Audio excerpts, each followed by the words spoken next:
This story is called Jailhouse Tattoo. I'm going to show you my jailhouse tattoo now.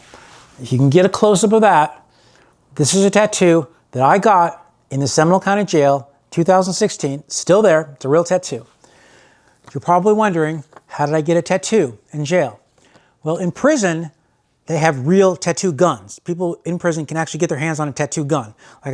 Some of the people that have been in prison have very, very detailed tattoos. This was not that way.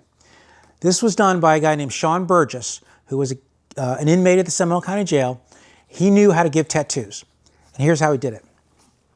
You start with a needle. You need a needle, right, to make a tattoo. Where do you get a needle in jail? I'll tell you. There was this little magazine that we had called Our Daily Bread. Okay, it was like a prayer, different prayers to read each day. And there were two staples holding this magazine together. So what they did was they took one of the staples out of the magazine and they opened it up. And another guy, not Sean, but another guy, his name was Sal, took this staple, and he got on the floor and he spread his legs like this on the floor. The floor is made out of concrete, so it's got a rough finish to it. And he took he could spread his legs a lot farther than I could. And he took this needle and he went shh, shh, shh, shh, shh, shh, shh, on the floor like that for like 20 minutes until it was sharpened into a point. Okay, so this is what's going to go on in my arm. To make the ink, okay, there's two ways to make ink. One way is called soot, where you take a battery. If you get your hands on a little battery, a AA battery, and you take a little piece of metal and you bend it so that the metal touches the top of the battery and the bottom of the battery will smoke. Okay, it will start smoking. And you hold like a plastic cup or something over the smoke, and the smoke will accumulate in the bottom of the cup, and that becomes your ink. That's called soot. That's not what we used. What we used was graphite. So this tattoo is made out of graphite. We had these little pencils, like the kind of pencils that they use for golf, like this big, the little sharpened edge. We had these pencils in jail.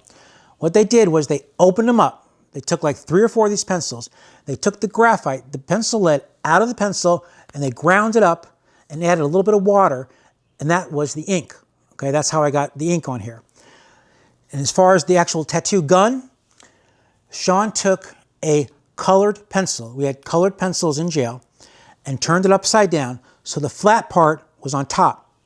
He took a string, and the way we got string in jail was on our mattresses, there was a mattress cover, a thick plastic mattress cover over the mattress. And you could actually pull threads out of this plastic cover and use that as string.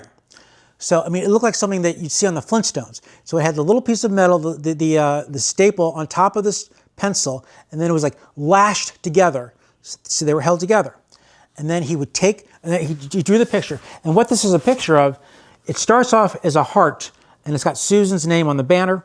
But this part here is the ohm symbol. I'm sure you're familiar with the ohm symbol. It looks like a number 3. And I had Sean do that because that was Susan's favorite symbol, was the ohm symbol. But she didn't like it. She never liked this tattoo. She always wanted me to get it covered up with a big black rose or something, but I wouldn't do it. So now he's got the needle, he's got the stick, he's got the ink, and he drew the design on my arm. And we had antiseptic cream, like A&D ointment you can get through the commissary, so that's what I used afterwards.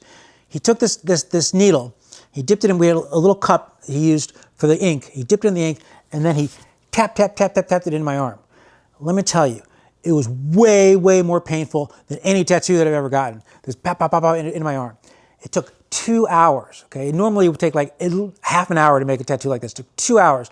I sat there with this thing pounding into my skin. And there was some guy who was sitting there next to me who was trying to engage me in conversation. And I'm like, look, dude, I cannot talk to you right now because I'm totally concentrating.